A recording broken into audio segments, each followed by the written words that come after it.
Hello everyone, welcome to Level Up Learning. My name is Simran Gumber.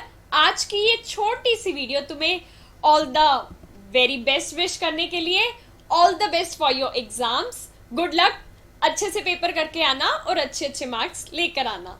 God bless you all. के साथ साथ बच्चे मुझसे पूछ रहे थे कि मैम जब हम इग्नू का अपना एग्जाम देने जाएंगे तो हमें साथ में क्या क्या लेकर जाना है. दो मोस्ट इंपॉर्टेंट चीजें आपको जो साथ में लेकर जानी है. एक इग्नू का हॉल टिकट, जो कि आपने हॉल टिकट की वेबसाइट इग्नू की वेबसाइट से डाउनलोड करा है, उसका प्रिंट आउट, और अपना इग्नू का आई कार्ड. अगर इग्नू का आई कार्ड नहीं है तो कोई भी government issued photo identity card ले जा सकते हो, जैसे आधार कार्ड.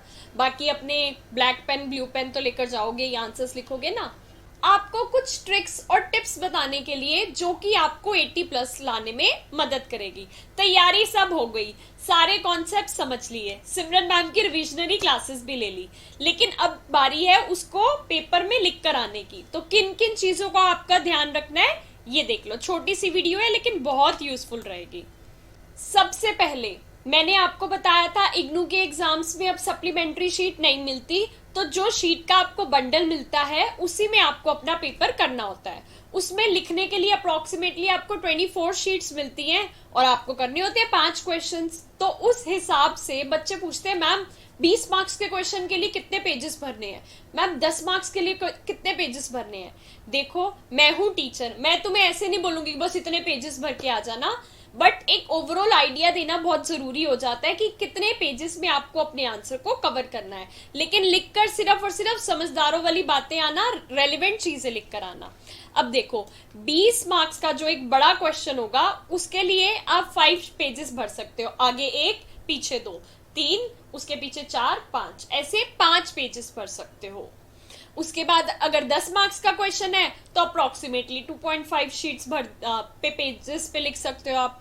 5 मार्क्स के क्वेश्चन के लिए 1 या 1.5 शीट्स पे अपना आंसर लिख देना. ये मत होना किसी क्वेश्चन में इतने भावुक हो गए और इतनी शीटें, सारा पेपर है, सारे पेपर में एक ही क्वेश्चन करते रह गए. अगर कोई क्वेश्चन 20 मार्क्स का है तो 20 मार्क्स ही मिलेंगे, 100 नहीं मिल जाएंगे. तो ध्यान रखना 5 पेजेस से ज्यादा नहीं लिखना उस पे. ठीक है जी मैम, ये बात समझ आ गई. एक और चीज, attend all parts of the question. अगर आपके पास क्वेश्चन नंबर 1 है जिसके आपको 2 पार्ट्स दिए हुए हैं, पार्ट ए और बी, जैसे हिंदी में क ख, तो अगर आप एक क्वेश्चन आपका पूरा तभी माना जाएगा अगर आप क्वेश्चन 1 का ए पार्ट भी करते हो और क्वेश्चन नंबर 1 का बी पार्ट भी करते हो. तभी अगर 10-10 के हैं दोनों तो आपके वो 20 मार्क्स कंसिडर होंगे. अदरवाइज सिर्फ एक करके आ जाते हो तो 1 के नंबर मिलेंगे. ठीक है, एक पूरा क्वेश्चन तभी कंप्लीट होगा जब आप उसके दोनों पार्ट करते हो. ठीक है जी. Write your answers in points. ये नहीं एक आंसर आ क्वेश्चन आया, हाँ यार ये तो मुझे आता है, पूरा का पूरा पैराग्राफ लिख कर आ गए. नहीं, पैराग्राफ में जो मेन मेन पॉइंट्स होते हैं ना वो एग्जामिनर को पता ही नहीं चल पाते क्या है क्या नहीं.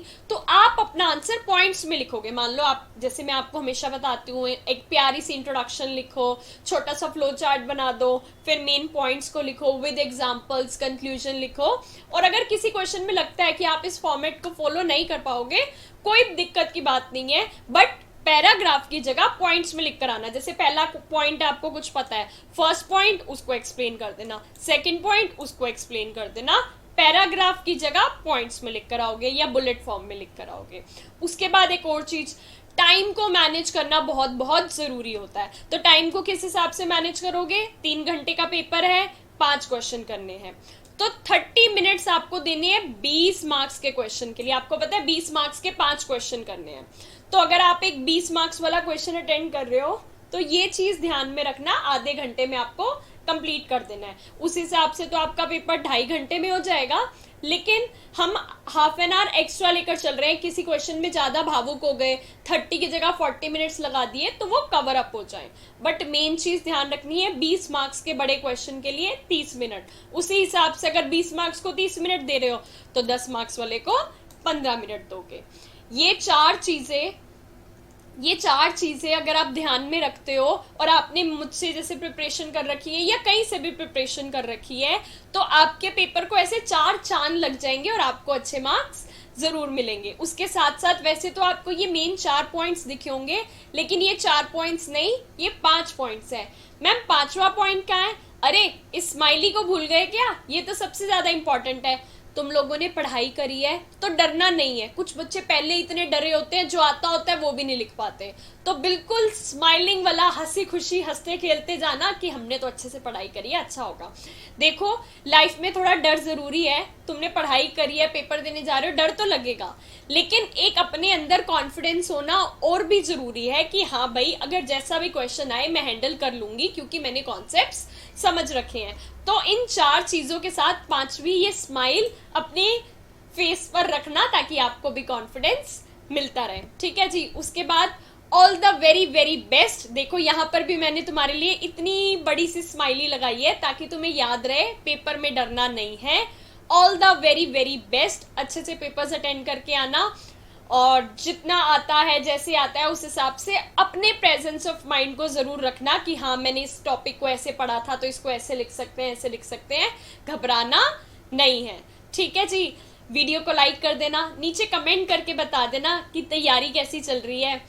डीईसी के जैसे मेरे मोस्टली स्टूडेंट्स हैं, अगर तुम्हें अपनी एग्जाम के प्रिपरेशन के लिए इंपॉर्टेंट क्वेश्चन आंसर्स चाहिए या मेरा क्रैश कोर्स चाहिए, तो लेवल अप लर्निंग के कांटेक्ट नंबर पे कांटेक्ट करके ले सकते हो। अच्छे से पेपर करके आना है, घबराना नहीं है। तुमने मेहनत करी है, तुम सिमरन मैम के स्टूडेंट्स हो, तुमने अच्छे से सारे कॉन्सेप्ट समझे हैं, तुम अच्छा ही स्कोर करोगे। Thank you very much.